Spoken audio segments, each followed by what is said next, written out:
Big breaking చూస్తున్నాం. చిత్తూరు మాజీ mayor Katari దంపతుల హత్య కేసులో కోర్టు సంచలన తీర్పిచ్చింది. 5 దోషులకు ఉరిశిక్ష ఖరారు చేస్తూ తీర్పిచ్చింది.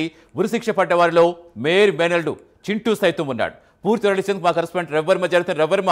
ఎస్, అప్పట్లో కటారి దంపతుల హత్య కేసు ఎంత సంచలనం రేపిందో తెలియదు కాదు. సో ఎన్నాళ్ళకి న్యాయం జరిగిందనుకోవచ్చా ఏంటి? స్వయాన ఆయన మేనల్డు చింటూ ఉన్నాడని చెప్తున్నారు. ఇంకెవరెవరికి కోర్టు శిక్ష విధించింది? ఏం చెప్తున్నారు అక్కడ స్థానికులు? సతీష్, దాదాపు 10 సంవత్సరాల సుదీర్ఘ వాదోపవాదనల తర్వాత ఎట్టకేలకు చిత్తూరు జిల్లా అదనపు జిల్లా కోర్టు సంచలన తీర్పును ప్రకటించింది. ముఖ్యంగా కటారి అనురాధ, కటారి మోహన్ వారి దంపతుల యొక్క హత్య కేసు, మేయర్ దంపతుల హత్య కేసు 2015 నవంబర్ 17వ తేదీన జరిగింది.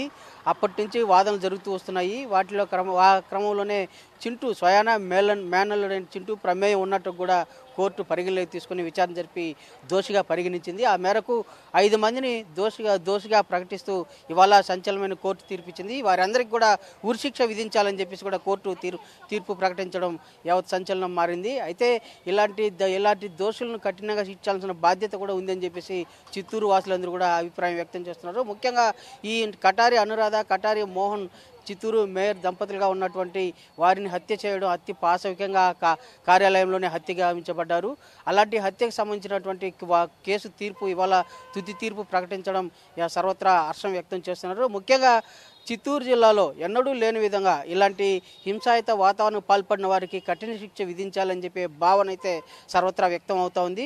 ఈ నేపథ్యంలోనే చింటూతో పాటు దాదాపు చంద్రశేఖరు, అలాగే వెంకటాచలపతి, జయప్రకాష్, అలాగే మంజు, మోహన్ వీళ్ళ 5గురికి ఉరిశిక్ష విధిస్తూ ఇవాళ కోర్టు అయితే తీర్పు ప్రకటించింది. ఆ మేరకు దోషులను పోలీసులు అదుపులోకి తీసుకుని ఉరిశిక్ష అమలు చేయాలని చెప్పేసి కూడా కోర్టు ఆదేశాలు జారీ చేస్తూ ప్రకటన వెలువడించింది.